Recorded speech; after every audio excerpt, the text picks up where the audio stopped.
1 Samuel, hoofstuk 26.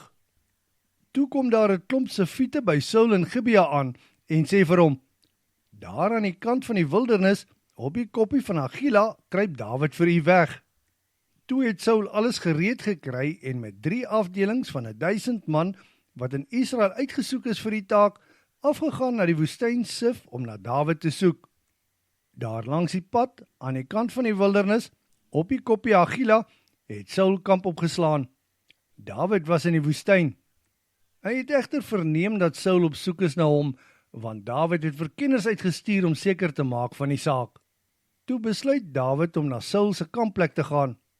Hy het mooi gekyk waar Saul en Abner, sy bevelvoerder van die leer, hulle slaapplek gemaak het. Daar in die middel van die kamp, tussen die waans, het Saul sy slaapplek gemaak, terwyl die manskappe rondom hom en die waans geslaap het. En Dawid vra vir Achimelech, die Hetiet, en Abisai, die broer van Joab en seun van Seruja, watter een van julle twee gaan saam met my af na Saul se kampplek toe? En Abisai antwoord, ek gaan saam met jou. Gedurende die nag het Dawid en Abisai afgegaan na die kamp, verby die manskappe, en afgekom op Saul waar hy lê en slaap tussen die waans, met sy spies wat langs sy kop in die grond gesteek is. Abner en al die manne het rondom hom geslaap. Toe sê Abisai vir Dawid, vandag is jou vyand deur God in jou mag oorgegee. Kan ek hom maar met die spies in die grond vassteek? Dit sal nie nodig wees vir my om hom 'n tweede keer te steek nie. En Dawid antwoord Abisai, jy kan hom nie doodmaak nie. As jy jou hand aan die gesalfde van die Here slaan, sal jy nie ongestraf bly nie. So seker as wat die Here leef, dit verseker ek jou, sy dag sal kom en die Here sal hom slaan. Of wie weet, dalk gaan hy soos 'n gewone mens dood, of hy sal sterf gedurende 'n oorlog. Maar mag die Here verhoed dat ek ooit my hand teen sy gesalfde sou uitsteek. Nee, vat liewer die spies daar by sy kop en die waterkruik en laat ons maak dat ons wegkom. Daarop het Dawid die waterkruik en die spies gevat wat by Saul se kop was en hulle het weggegaan. Daar het nie een man wakker geword of gesien wat gebeur het nie. Almal het geslaap, want die Here het 'n baie diep slaap oor hulle almal gebring.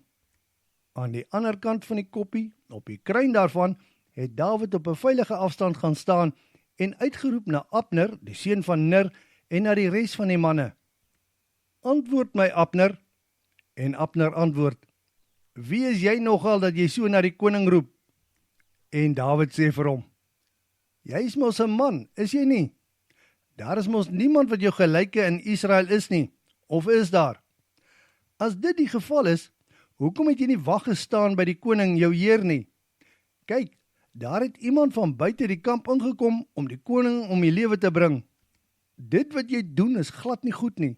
So seker as wat die Here leef, eintlik verdien hy ieder een van julle die dood, omdat julle versuim het om by jou heer, die gesalfde van die Here, wag te staan.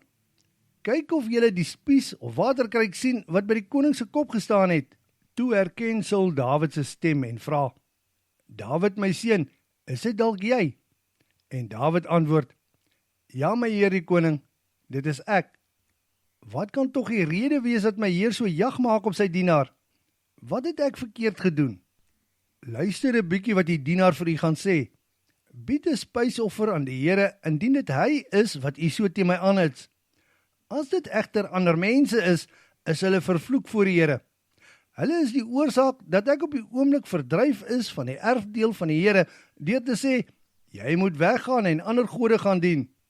Hoekom sou my bloed dan nou moet val op vreemde grond, wat ver van die Here se teenwoordigheid af is? Om 'n enkel vlooi te soek en 'n alleen patruis in die berge te jag, dis hoekom die koning van Israel uitgetrek het. Daarop sê Saul, Dawid, my seun, jy moet terugkom, want ek het teen jou gesondig. Ek sal nie weer hierdie kwaad in jou doen nie, omdat my lewe kosbaar was vir jou, en jy dit gespaar het. Soos 'n dwaas het ek heeltemal die verkeerde ding gedoen. En Dawid sê, stuur een van die jong manne om die koning se spies en waterkruik te kom haal. Die mens word deur die Here beloon vir sy regverdige en getroue optrede. Vandag het die Here u in my mag oorgegee, tog het ek geweier om iets aan die Here se gesalfde te doen. U lewe was vandag kosbaar vir my. Mag my lewe ook vir die Here so kosbaar wees, en mag hy my in alle moeilike omstandighede red. Toe sê Saul vir Dawid, Dawid my seun, jy sal geseënd wees. Jy sal groot dinge aanpak en jy sal suksesvol wees met al jou hande werk. Daarop is Saul huis toe en Dawid sy eie rigting in.